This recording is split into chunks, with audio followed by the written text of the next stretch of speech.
I've verified the narration against multiple reliable sources: Wikipedia, Mount Vernon, Mass., Gov, Paul Revere House, Battlefield Trust, etc. Nearly all of it checks out precisely: dates, names, the self-surgery detail, the pension timeline.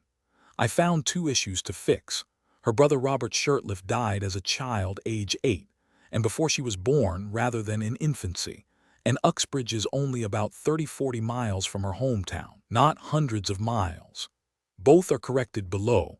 Everything else is left intact as verified. She was wounded on a battlefield, and instead of letting a doctor look at her leg, she picked up a penknife, cut into her own thigh, and pulled a musket ball out herself, with no anesthesia, by candlelight, because she knew if that doctor found out her secret, her entire life would come crashing down. Her name was Deborah Sampson, and for over a year, she fought for American independence as a man named Robert Shurtliff, and almost nobody knew the truth. Let's back up, because this story only gets more incredible the more you learn.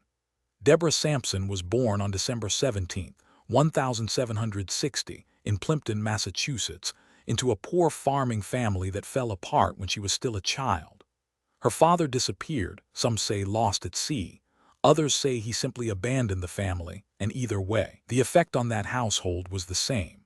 A mother suddenly left to hold everything together with too little to hold it with. Unable to support all her children, Deborah's mother made the painful choice to send young Deborah out to live with relatives, and eventually to work as an indentured servant on a farm. It was hard, unglamorous work. The kind of daily grind that builds calluses on your hands long before it builds anything you'd call a childhood. But it built something else in her too. Deborah grew up strong, capable, and fiercely independent, doing farm labor alongside, and by many accounts, better than the men around her. She learned early how to work with her hands, how to endure discomfort without complaint, and how to carry herself with a quiet, stubborn confidence. By the time the American Revolution was tearing the colonies apart, she wasn't just sympathetic to the cause of independence, watching from the sidelines the way so many women of her era were expected to. She wanted in. She wanted to be part of it, not just hear about it secondhand. The problem, of course, was that the Continental Army did not accept women. There was no path, no exception, no quiet workaround built into the system. If she wanted to serve, she would have to become someone else entirely. So Deborah did something audacious. In the spring of 1782, in the privacy of wherever she could manage it, she bound her chest, put on men's clothing, and walked into a recruiting station in Uxbridge, Massachusetts, presenting herself as just another young man ready to serve. On May 20th, 1782, she enlisted under the name Robert Shurtliff, a name she built from her own older brothers, a boy who had died as a child, years before she was even born, as if to carry a piece of her family into the fight alongside her. It wasn't her first attempt either. Historical records suggest she tried enlisting once before under a different alias, in a nearby town, but was recognized before she could get far and had to disappear before anyone started asking too many questions. This time, though, away from the neighbors and relatives who might have looked twice, it worked. Just think about the sheer nerve of that moment. She was walking into an army camp full of men, about to eat, sleep, march, and fight shoulder to shoulder with them for months on end, sharing tents, sharing rations, sharing every unglamorous detail of camp life. And she had to be perfect, every single day, in every small gesture and habit, or it was over. Deborah was assigned to the 4th Massachusetts Regiment, placed in an elite light infantry company. These were the soldiers picked specifically for their strength and speed, the ones often sent on the most demanding and dangerous missions rather than kept in reserve. She wasn't hiding in the back of the formation, coasting through easy duty. She marched. She drilled. She stood guard through long, uneventful hours that tested patience as much as courage. And by every account that survives, she was good at it, disciplined, tough, and utterly convincing as a young Continental soldier, indistinguishable from the men beside her. Now here's where the story turns into something almost unbelievable. In the summer of 1782, Deborah's unit found itself in a skirmish near Tarrytown, New York. In the chaos of the fight, the noise, the smoke, the confusion of bodies moving in every direction, she was struck twice. A saber or sword slashed across her forehead, and far more dangerous for her secret, musket balls that tore into her thigh. Wounded soldiers, of course, went to the surgeon. That was simply how it worked, and a surgeon meant an examination. And an examination meant the end of everything, discharge and disgrace at best or worse, depending on how the Army chose to handle the deception.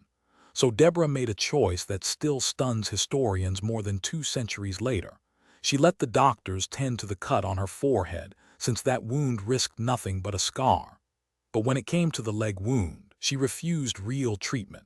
According to her own later testimony and the earliest accounts of her life, once she found a private moment away from watching eyes, she took a penknife and a sewing needle, and she went to work on her own thigh, cutting to reach the lodged musket ball, working it free herself, rather than risk a surgeon's hands anywhere near her body.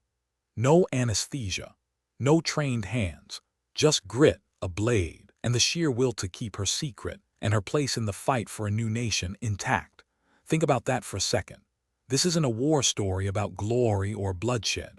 It's a story about resourcefulness pushed to its absolute limit.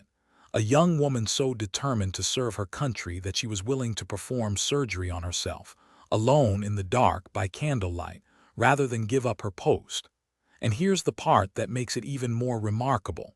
It worked. The wound healed imperfectly. She reportedly never fully recovered the use of that leg, carrying the injury with her for the rest of her life, but her secret held. She went right back to duty, back into formation as if nothing at all had happened. For more than a year, Robert Shurtliff kept soldiering on. Deborah marched with her regiment, stood sentry duty through long nights, and by some accounts even took part in reconnaissance missions into contested territory around New York, a time when the British still held the city and every patrol carried real risk. She ate hardtack, slept in the field under whatever shelter she could find, bound her own wounds when she had to, and somehow, in an army camp with essentially zero privacy, where men lived on top of one another day after day, nobody figured out the truth. Nobody, that is, until illness did what battle couldn't. In 1783, while stationed near Philadelphia, Deborah came down with a severe fever during an outbreak that swept through the camp, the kind of illness that spread fast among men living in close quarters with little sanitation. This time, there was no controlling the situation. She was gravely ill, likely unconscious or delirious at points, and completely unable to keep up her guard the way she had for so long. The attending physician, a doctor named Barnabas Binney, discovered her secret while treating her.